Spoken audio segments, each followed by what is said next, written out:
let me read you a title. Um, Accidentally Pregnant with the Boss's Child. GL. Now, just from that title, you're probably wondering, how is that possible? A girl's love story and one of them is pregnant? Did some dude knock one of them up or something? Like, what's going on? Well, let me continue with the synopsis. Chen Tianqian unexpectedly became pregnant without knowing who the father was. After much hesitation, she decides to go through with the pregnancy. However, her new boss looks familiar. It dawns on her she was the one who had created the little life growing inside of her. So, the one that impregnated her was another woman. But how can that be? Well, that's where I come in to help try and explain just a part of the weird world of the Omegaverse. Let me start with a disclaimer though. This isn't an all-encompassing explanation. The Omegaverse is a genre of storytelling that's predominantly inhabited by the yaoi fandom, a small minority by the heterosexual relationship, and even smaller super minority by the Yuri fans. So I'm only talking about it from my small experience, but also, if you've never heard of the Megaverse, it's understandable. I'm a Yuri connoisseur, and so to the unlikeliest of places where Yuri will be, like in the Omegaverse, I venture there nonetheless. That all said and aside, now to start. Omegaverses are stories which society has a hierarchy revolving around alpha, betas, and omegas, with alphas as the top of that hierarchy and omegas as the bottom. You become an alpha, beta, or omega through differentiating during sometime around your teen years and puberty. They basically act as a secondary sex alongside your primary sex of male or female.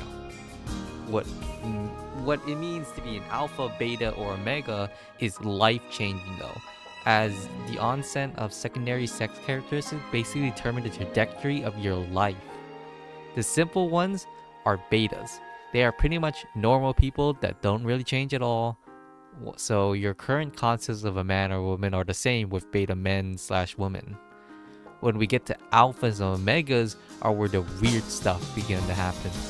See, with alphas, you aren't just dominant in name.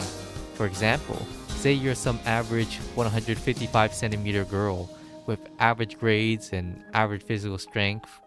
Well, after differentiating into an alpha, that girl is suddenly 20 centimeters taller now, physically much stronger and faster now, and they suddenly get good grades because they're smarter too. They basically win the lottery of being set up better for success in life. Women alphas even get a retractable penis that can be used for sex, and it can get people pregnant.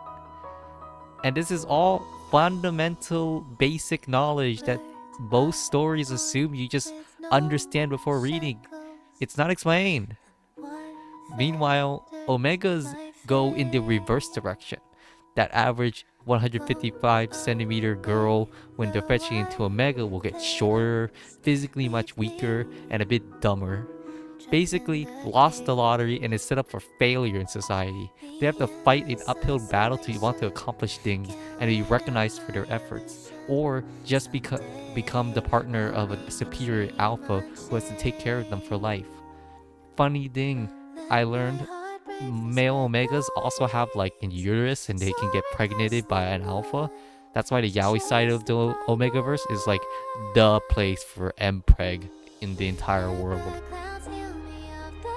Anyways, getting sidetracked, those are just some of the physical changes, and I only mean some. Alphas get ruts and omegas get heat cycles, basically as implied respectively. They get horny and want to have sex.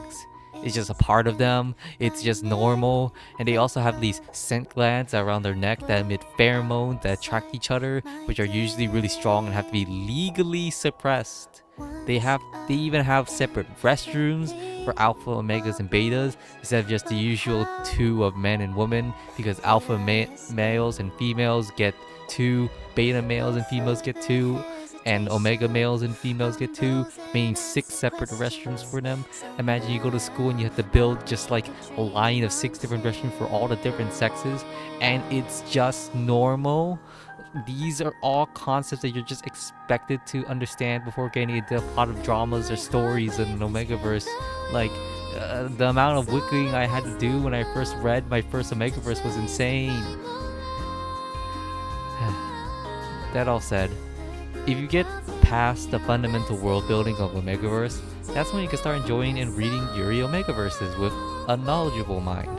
I'm not going to recommend any from like AO3 since I don't personally read any from there, but if you want some web novels and Chinese side translations, there are a few on novel updates like Accidentally Pregnated with the Boss's Child GL, or My Omega is a Little Hot, or After the Short Sister, Soft Sister Differentiated into A. If you rather see images other than just reading only words from a novel, there are also comics like Your Scent is a Little Sweet, or Omega Heroine Wants Her Alpha Villainous. There is a world of unknown land of Yuri called the Omegaverse, and I just wanted to share a bit of that knowledge in case anyone wanted to read them. With that, hope you enjoyed the video and see you next time on a hopefully educational Yuri-ology.